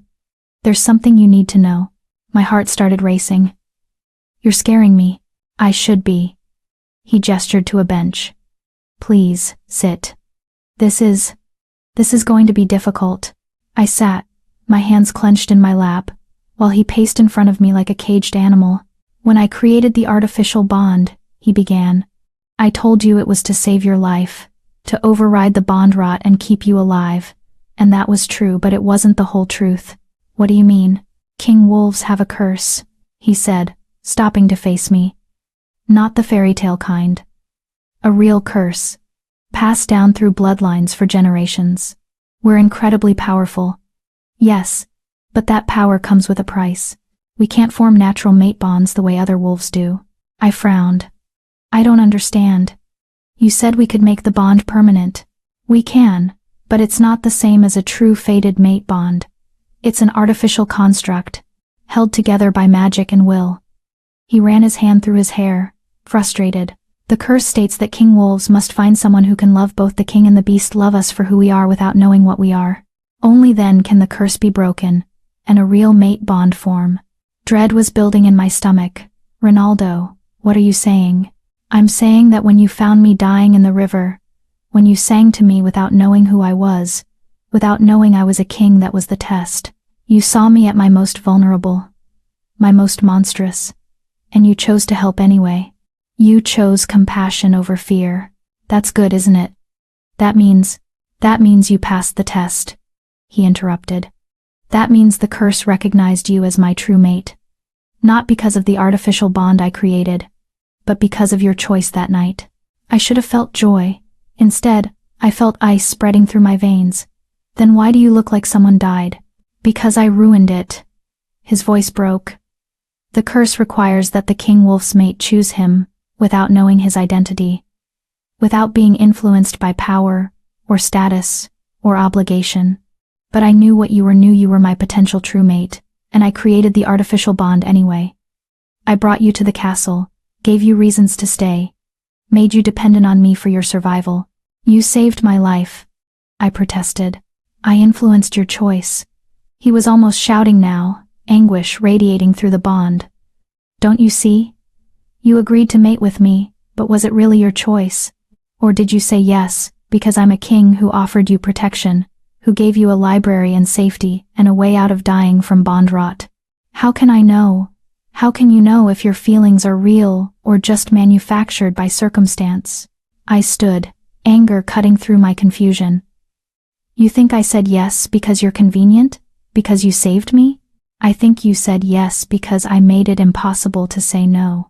Because I tied your survival to staying with me. Because I gave you everything you needed to feel safe. Because He broke off, turning away. Because I contaminated the test. The curse won't accept a bond formed under obligation. It requires pure choice. And I stole that from you. That's the most ridiculous thing I've ever heard. My voice was shaking with fury. You didn't steal anything from me. I chose to sing to you that night. I chose to stay when you offered the artificial bond. I chose to fall in love with you. Every step of this has been my choice. But would you have made those choices if I hadn't offered you survival first? He faced me again, tears streaming down his face. Would you have stayed if I hadn't given you the library? Would you have agreed to mate with me if you weren't already bonded to me? I've spent the last month trying to convince myself the answer is yes, but I can't know. And because I can't know, the curse won't break. So break it, I said desperately. Release me from the artificial bond. Send me away. Let me choose you again, freely this time. I can't. His voice was barely a whisper. If I break the bond now, the bond rot will come back. You'll die, Lupe. Probably within days. It's been suppressed for weeks, and it'll return with a vengeance. Then what are you saying? What do you want? He took a shuddering breath. I'm saying I can't mate with you today. I'm saying we need to wait, give you time away from me, away from the castle and the bond's influence. If, after that time, you still choose me, if you come back on your own without obligation or survival necessity, then maybe the curse will accept it. How much time? A year, he said, and the word felt like a death sentence. 1 year away from me. I'll maintain the artificial bond. You won't die. You'll still feel me at the edge of your awareness, but you need to live your own life. Build your own identity, separate from being my bonded Omega. And then, if you still want this, you come back. I was crying now, ugly sobs that shook my whole body. This is insane. You're throwing away what we have because of some ancient curse? I'm trying to give you a real choice, he said, moving closer but not touching me. Lupe, I love you. I love you so much it terrifies me, and that's exactly why I need to know your love is real, not manufactured by circumstances I created. You deserve that certainty. We both do. What if I don't come back? The question came out small, broken. Pain flashed across his face. Then I'll spend the rest of my life knowing I had something precious and lost it because I was too much of a coward to trust it. But at least you'll be free. At least you'll have had the choice. Through the bond, I felt his resolution. He'd made up his mind, and nothing I could say would change it. He believed this was the right thing to do, believed he was protecting me from his own influence. He was an idiot, but he was also the man I loved. And I could feel how much this was tearing him apart. Where will I go? I asked, defeated. I've arranged a cottage on the border of my territory. It's isolated but comfortable, with all the books you could want. You'll have money, resources, protection from a distance. You can do whatever you want, write, study, travel if you choose. Just live without me for a year. Figure out who you are when you're not my bonded Omega. And if the bond rot comes back, it won't. I'll maintain the artificial bond just enough to keep you alive and stable. You'll feel me, but distantly, like background noise instead of a constant presence. I wanted to scream, to rage, to tell him he was being noble and stupid and breaking both our hearts for no reason, but I could feel his certainty through the bond, could feel how much he needed this, needed to know that when I chose him, it was free and clear and untainted by obligation. Okay, I whispered. 1 year. But Ronaldo? I'm not doing this because I think you're right. I'm doing this because you need it, and I love you enough to give you what you need even when it's killing me. He pulled me into his arms then, holding me like I might disappear. I'm sorry. He breathed into my hair. I'm so sorry. If there was any other way. There isn't, I said, pulling back to look at him. Because you've decided there isn't. So I'll go. I'll live my year away from you, and then I'll come back and prove that my choice was always real, always mine, always free. And if you don't come back, I will, I interrupted fiercely. I will come back, and you'd better be ready for me, because I'm going to spend the entire year furious with you for this. Despite everything, he almost smiled. I'm counting on it.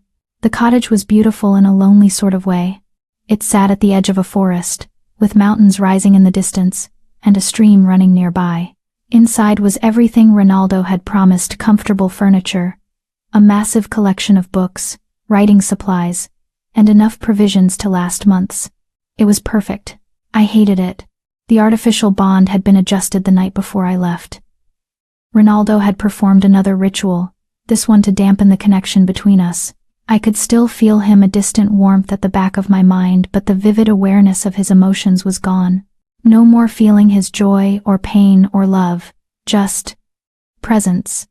A reminder that he existed somewhere, thinking of me. The loneliness was crushing. For the first few weeks, I threw myself into reading. I worked through philosophy texts and histories, took notes, started writing my own observations about Omega traditions and the ways Pax had distorted them over centuries. The work was engaging, important even, but it couldn't fill the void Ronaldo had left. I wrote him letters I never sent. Dozens of them, pouring out my anger and hurt and longing. "You're an idiot," I wrote. "You think you're being noble, but you're just scared. Scared that happiness might be real, scared that someone might choose you for who you are and not what you can give them. I chose you, you fool. I chose you." 3 months in, I started hearing rumors. The couple who brought my supplies once a week, kind middle-aged wolves who never pried but were friendly, mentioned that the king was hosting visitors at the castle. Foreign dignitaries, including a princess. "Beautiful thing," the woman said, unpacking groceries. "Princess Tracy Hoffman, from the Eastern Territories. Word is her father's trying to arrange an alliance through marriage." My heart stopped. "Marriage? Oh, it's probably just rumors," she said quickly, seeing my expression. "You know how court gossip is. But she's been there for 2 weeks now. And the king has been entertaining her personally." After they left, I sat on the floor and tried to breathe through the panic. He was moving on. Finding someone else. Someone who could choose him freely because they'd never been bonded to him, never been dependent on him for survival. Someone who could break his curse. The thought should have devastated me. Instead, it made me angry. If Ronaldo thought I was going to let some princess take what was mine, he had another thing coming. But I'd promised him a year. And despite everything, I was going to keep that promise. 6 months into my exile, I started writing a book. Not about Omega traditions or Pack history, but about my story, about rejection and survival and finding love in unexpected places. About a dying wolf and a broken Omega and the bond that saved them both. I wrote about Terrence's cruelty, about Ronaldo's loneliness, about the artificial bond and the curse and the year of separation. I wrote it all down, turning my pain into something that might help someone else someday. The writing was cathartic, but it also made me realize something important. I wasn't the same person who'd been rejected in Clearwater Pack. I wasn't even the same person who'd arrived at Ronaldo's castle 7 months ago. I'd grown, changed, become someone who could stand on her own, who didn't need a bond or a mate or anyone's validation to know her own worth. And ironically, that growth was exactly what Ronaldo had hoped for when he sent me away. The realization made me laugh and cry at the same time. He'd been right. Damn him, he'd been right. I had needed this time. Not to figure out if I loved him, I'd known that from the start. But to figure out who I was when I wasn't defined by rejection or salvation or any man's opinion of me. I was Lupe Pham. I was strong and stubborn and brave and brilliant in my own right. I could sing and write and think and choose my own path. And I chose Ronaldo. Not because he saved me, not because he was a king, not because of the bond or the castle or the library or any of the gifts he'd given me. I chose him because he saw me, really saw me, and loved what he saw. Because he was kind and lonely and trying so hard to do the right thing even when it broke his heart. Because when I looked at him, I saw home. That was the truth. Pure and simple and unshakable. 10 months into my exile, the supply couple brought news that made my blood run cold. "There's going to be a wedding," the man said, his expression carefully neutral. "The king and Princess Tracy. 2 weeks from now. The whole court's preparing for it." My vision blurred. "Are you sure?" "Official announcement went out yesterday. The king himself confirmed it." The woman touched my arm gently. "I'm sorry, dear. I know you two were close." After they left, I sat in the cottage and felt like my world was ending. He'd given up on me. Found someone who could break the curse without all the complications I brought. Someone who could choose him freely because they'd never been bonded to him. Part of me wanted to curl up and die. But a bigger part, the part that had grown strong over 10 months of solitude, got angry instead. If Ronaldo was getting married, I was going to be there. Not to stop it. If he'd truly chosen someone else, I'd respect that. But to witness it. To know for certain, and maybe, just maybe, to remind him what he was giving up. Chapter 8. When Alphas Kneel.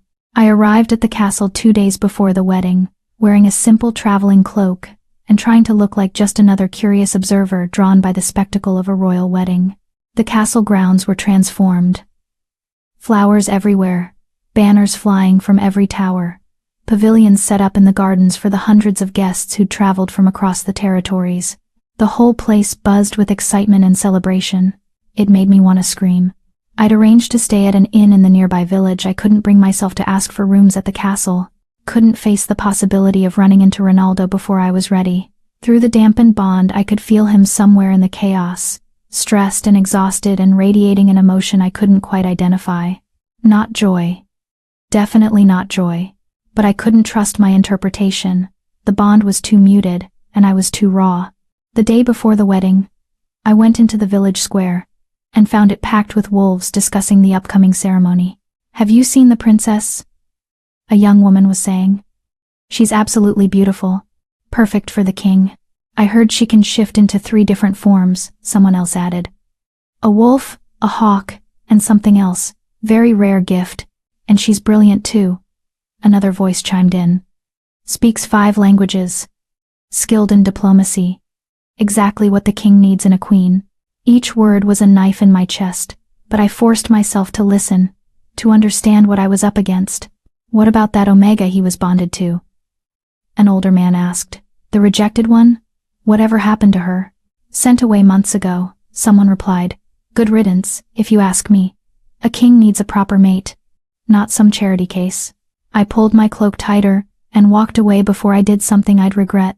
The wedding was set for noon in the castle's grand courtyard, where the entire court and hundreds of guests could witness the ceremony. I arrived early, finding a spot in the back where I could see without being easily noticed. The courtyard filled quickly. Alphas in formal dress, Omegas in their finest clothes, Betas representing various packs and territories. The air thrummed with excitement and power. This wasn't just a wedding. It was a political event that would shift the balance of power across multiple territories. I spotted Jonathan near the front, looking uncomfortable in formal attire. Susie was there too, along with a dozen other faces I recognized from my brief time at court. None of them had noticed me yet. Then the musicians began to play, and Princess Tracy Hoffman made her entrance. She was stunning, golden hair piled high, a dress that probably cost more than my parents' house, and a confidence that came from a lifetime of knowing she was valued. She walked down the aisle with perfect poise, smiling at the crowd. Everything I wasn't. The pain was crushing, but I forced myself to watch, forced myself to witness this. Then Ronaldo appeared, and my heart stopped. He looked terrible. Dark circles under his eyes, tension in every line of his body, and through the bond, even dampened as it was, I felt his misery. This wasn't a man excited to marry. This was a man going through the motions. But why? If he'd chosen Princess Tracy, if this was what he wanted, why did he look like he was walking to his own execution? The ceremony began. The officiant started speaking about bonds and duty and alliance. Princess Tracy smiled. The crowd watched with satisfaction. And Ronaldo looked empty. Then I heard it. A whisper at the edge of my hearing, growing louder. Confusion rippling through the crowd at the back. People turning to look at something behind me. I turned too, and my blood ran cold. Rogues. At least 20 of them, emerging from the forest at the courtyard's edge. But these weren't ordinary rogues. They moved with coordination, with purpose. This was planned. Assassins. Someone screamed. Chaos erupted. The rogues rushed forward, and I realized with horror that they were heading straight for Ronaldo. This wasn't random violence. This was an organized hit, timed for when the king would be surrounded by guests and distracted by ceremony. Guards moved to intercept, but the rogues were fast and skilled. One broke through the defensive line, heading straight for Ronaldo with a blade in hand. I didn't think. I ran. I shoved through the panicking crowd, pushed past alphas twice my size, and threw myself between the rogue and Ronaldo just as the blade came down. The blade caught me across the shoulder, and pain exploded through my body. I went down hard, blood pouring from the wound. Loop! Ronaldo's roar shook the courtyard. Through the bond, suddenly not dampened at all, suddenly blazing with full intensity, I felt his rage, his terror, his absolute certainty that he would destroy anything that hurt me. He shifted, but not into the wolf I'd seen dying in the river 10 months ago. This was something else, something more. The shift was violent, explosive, reality itself seeming to bend around him. His body expanded, bones cracking and reforming, until a massive wolf stood where the king had been. But this wolf was twice the size of any I'd ever seen, with fur that seemed to absorb light and eyes that glowed like molten gold. A true alpha. The alpha of alphas. The king in his true form. The entire courtyard went silent. Even the attacking rogues froze, confronted with a power that made their instincts scream at them to submit or die. Ronaldo's wolf moved faster than should have been possible for something that size. He tore through the assassins like they were paper, protecting the crowd even as he positioned himself between them and me. No hesitation. No holding back. This was what a king looked like when someone threatened his mate. More rogues poured from the forest. This had been better planned than anyone realized. 20 became 40 became 60, and even Ronaldo's incredible power had limits. Protect the princess, someone shouted. But Ronaldo's wolf ignored Princess Tracy entirely. He was focused on me, on keeping the rogues away from where I lay bleeding on the courtyard stones. Through the bond, now fully open, I felt everything.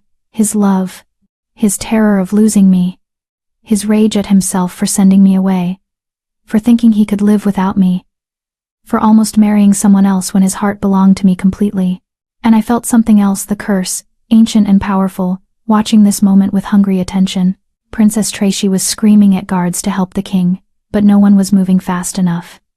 A rogue broke through Ronaldo's defense, heading straight for me with claws extended.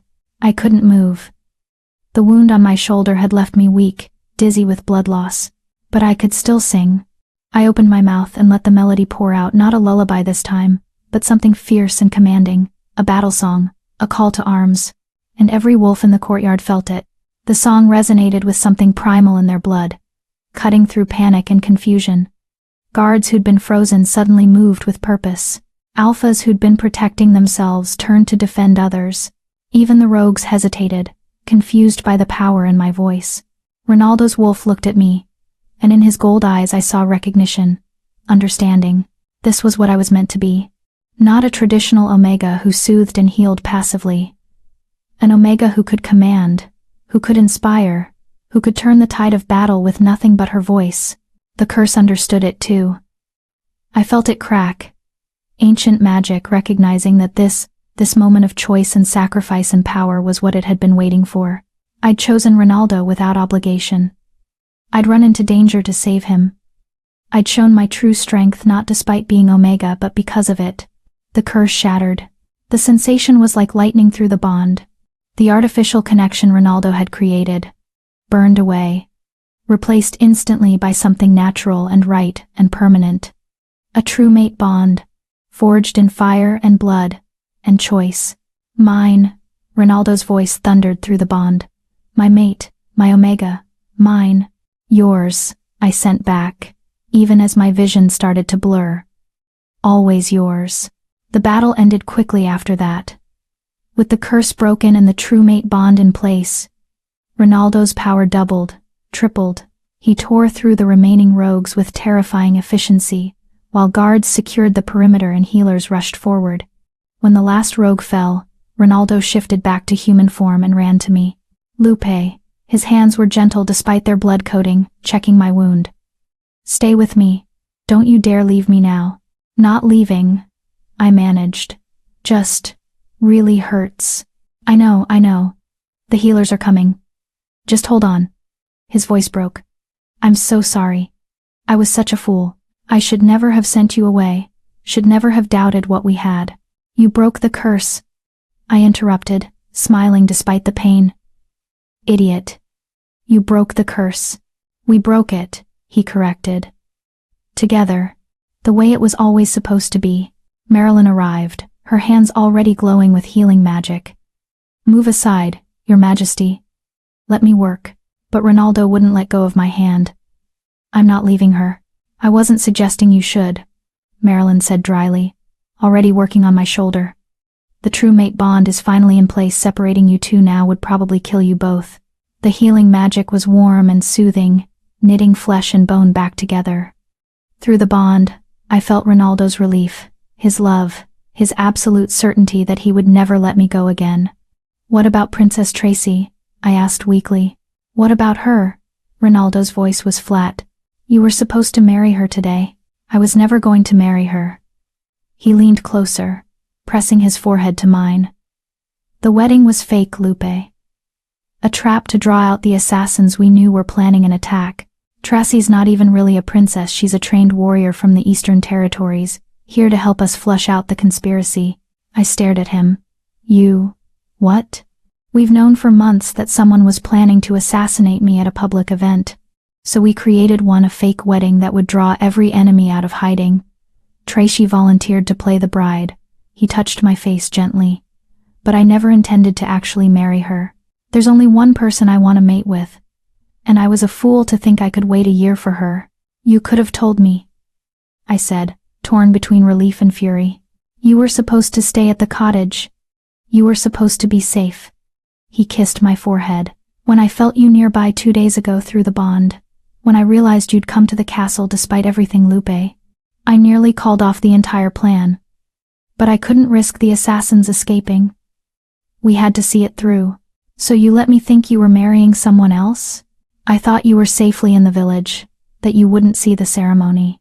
I was going to come find you immediately after, explain everything, beg you to forgive me. His eyes were pleading. I never meant to hurt you. I just wanted you safe. Marilyn finished healing my shoulder and stepped back. She'll be fine. The wound was deep but clean. She'll need rest. But there's no permanent damage. Thank you, Ronaldo said, not taking his eyes off me. Marilyn smiled. Congratulations on your mating, Your Majesty, both of you. The true bond suits you. Only after she left did I realize the entire courtyard was watching us. Hundreds of witnesses to our reunion. To the revelation of the true mate bond. To everything. Jonathan pushed through the crowd. The rogues have been secured. We're interrogating survivors now. And, He glanced between Ronaldo and me. The court has some questions about what just happened. I'm sure they do, Ronaldo said, standing but keeping hold of my hand. He helped me to my feet, steadying me when I swayed. Let's address them. He raised his voice so everyone could hear. The wedding you came to witness today was not real. It was a tactical operation to expose and eliminate a threat to this court. Princess Tracy is not my intended mate, and never was. Gasps rippled through the crowd. My true mate is Lupe Pham, the woman who just saved my life. The woman who broke an ancient curse simply by being exactly who she is. He pulled me closer. The woman who, if she'll still have me after everything I've put her through, will be my queen. Every eye in the courtyard was on me, waiting for my response.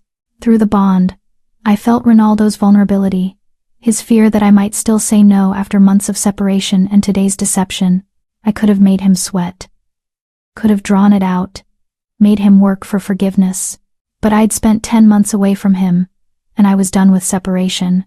Yes, I said clearly, I'll mate with you. Again, properly this time. The relief that flooded through him almost made me laugh. But, I added, you're going to spend the rest of your life making up for that year apart. Deal, he said immediately, pulling me into a kiss that made the crowd cheer. When we finally broke apart, he turned to address the court again. We'll have a proper ceremony in 1 week. A real one this time. And anyone who has a problem with my choice of mate can leave now. No one moved. Slowly, starting with Jonathan, the alphas in the crowd began to kneel. One by one, every wolf in the courtyard, alpha, beta, and omega alike, dropped to one knee in a gesture of respect and submission. Not to the king, to his queen, to me. I stood there, overwhelmed, while hundreds of powerful wolves acknowledged my place at Ronaldo's side. Acknowledged that I was worthy, that I belonged. And through the bond, I felt Ronaldo's fierce pride and love. Look at them, he sent. Look at what you've earned. Not because of me, but because of who you are. Our queen, Jonathan's voice rang out. All hail Queen Lupe. All hail Queen Lupe. The crowd echoed. I looked at Ronaldo, at the love in his eyes, and felt the true mate bond pulse with warmth and certainty in my chest. This was real. This was right. This was everything the universe had meant for us to have, and no curse, No separation. No doubt could ever take it away again. Epilogue. 3 months later. The true mating ceremony happened 1 week after the attack, just as Ronaldo had promised. It was nothing like the elaborate spectacle he'd staged with Princess Tracy. This was intimate, just the inner court, close allies, and a handful of guests I'd personally chosen. My parents came, my sister too, all of them tearful and proud and completely baffled by how their broken daughter had become a queen. Terence was not invited. The Clearwater Pack sent representatives anyway, clearly trying to curry favor with their new queen. I accepted their gifts with cold politeness, and made it clear that their pack's treatment of Omegas would need to change if they wanted to maintain good relations with the Northern Court. Susie attended, though she looked like she'd swallowed something sour, but she knelt with everyone else when I walked down the aisle, and through the bond I felt Ronaldo's amusement at her obvious discomfort. "Be nice," I sent to him. "I'm always nice," he replied, radiating innocence.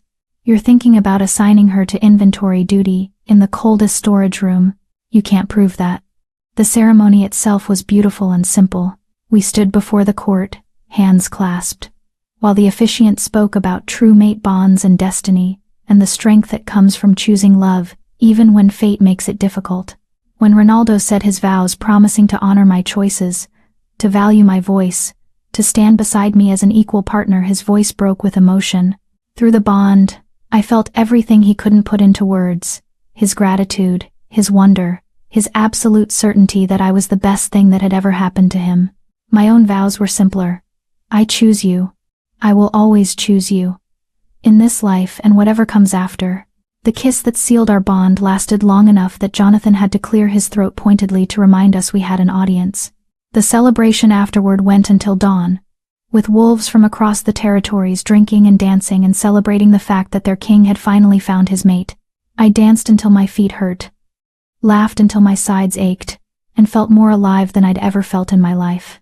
Later, much later, when the last guests had finally left and the castle grew quiet, Ronaldo carried me to our chambers, not his rooms or mine, but ours, newly prepared to accommodate both of us.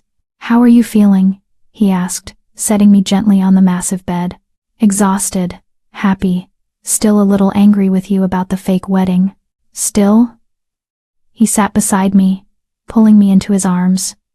"I thought we'd moved past that." "Oh, we have. But I'm allowed to remind you occasionally that you're an idiot." I snuggled closer, breathing in his cedar and smoke scent. A well-meaning idiot, but still. Through the bond, I felt his amusement and love. Fair enough. I can live with that. We sat in comfortable silence for a while, just enjoying being together without urgency or fear or separation hanging over us. "I've been thinking," I said eventually, "about what I want to do now. As queen." "You can do whatever you want," Ronaldo said immediately. "The role is yours to define. I want to change how we treat Omegas. Not just here but across all territories under your rule." I pulled back to look at him. "I want to start schools for them, places where they can develop their gifts without being forced into traditional roles. I want to research the old Omega traditions and bring back the ones that actually honored what we are." His eyes lit up. "That's brilliant. And perfect for you. It'll be controversial. A lot of alphas won't like it. Then they'll have to adjust. You're their queen. What you say goes." He kissed my forehead. "Besides, after they saw what you did during the attack, how your voice commanded the entire courtyard, how you turned the tide of battle, they're terrified of you. In a good way. I'm not sure there's a good way to be terrified of your queen. There is when that queen is powerful enough to make them rethink everything they thought they knew about Omegas." He stood, pulling me up with him. "Come on. There's something I want to show you." He led me through the castle, down corridors I'd never explored, until we reached a set of doors I didn't recognize. "What is this?" "Your study," he said, pushing the doors open. "I had it prepared while you were at the cottage. I was hoping you'd come back and need a space that was entirely yours." The room beyond took my breath away. It was massive, with floor-to-ceiling windows overlooking the forest. One entire wall was lined with empty bookshelves, ready to be filled. A huge desk sat in the center, covered with fresh paper, pens, and writing supplies. Comfortable chairs were scattered throughout, perfect for reading or thinking or just existing. But what made me cry was the painting above the fireplace. It was me, sitting by a river at night, singing to a massive black wolf who watched me with gold eyes. The artist had captured the moment perfectly: the moonlight, the blood, the desperate hope in my expression, the recognition in the wolf's gaze. The moment we chose each other, even though we didn't fully understand it yet. When? I couldn't finish the sentence.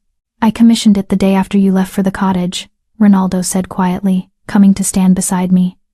I needed something to remind me why I was doing this, why I had to let you go, even though it was killing me. His arm came around my waist. I'd stare at this painting every night and promise myself that if you came back, I'd give you everything. Every part of me. Every resource at my disposal. Everything I have would be yours. I turned in his arms, tears streaming down my face. You already gave me everything that matters. You saw me when everyone else looked through me. You valued me when I couldn't value myself.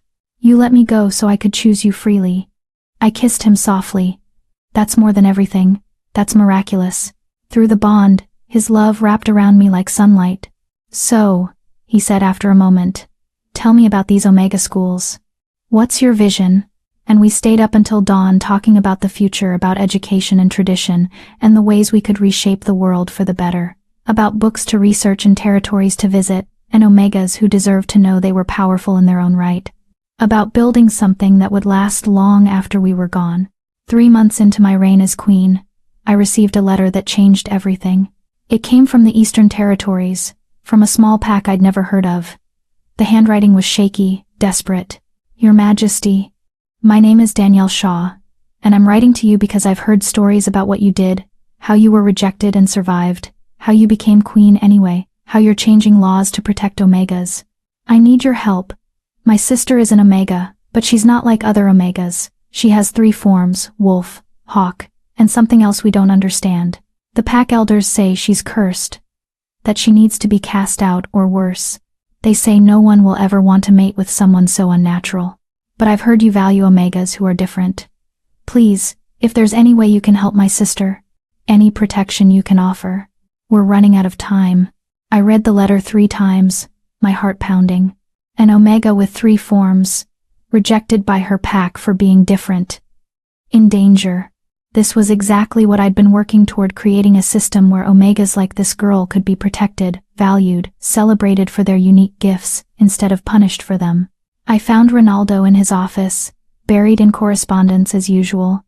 I need to travel to the Eastern Territories, I said without preamble. There's an Omega who needs our help. He looked up, and through the bond I felt his immediate concern. What kind of help? I handed him the letter. He read it quickly, his expression darkening. An Omega with 3 forms, he said slowly. That's extraordinarily rare. And dangerous. If she can't control the shifts. Which is exactly why she needs proper training, not exile or execution. I leaned on his desk. Ronaldo, this is what we talked about. This is why I wanted to start the Omega schools. If we don't protect wolves like her, who will? I agree completely. He stood, coming around the desk. But I'm coming with you. The Eastern Territories are unstable right now, and I won't have you traveling into potential danger without backup. I'm not helpless. I know. I've seen you command a battlefield with your voice. But you're also my mate. And I get to worry about you. He kissed me gently. Besides, this could be a good opportunity to meet with the Eastern Territory leaders about implementing the new Omega protection laws across their region. I smiled. You just want to be there when I tell pack elders they're idiots for rejecting powerful Omegas. That too, he admitted with a grin. Through the bond, I felt his pride in me, his excitement about this new phase of our work together. We weren't just king and queen ruling from a castle, we were partners actively reshaping the world. When do we leave? I asked. Tomorrow morning. I'll have Jonathan assemble a small escort. He pulled me close. And Lupe? Thank you. For what? For being exactly who you are.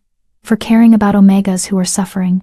For using your position to help people instead of just enjoying the power. He touched my face gently. You're going to be an extraordinary queen. You already are. We're going to be extraordinary, I corrected. Together.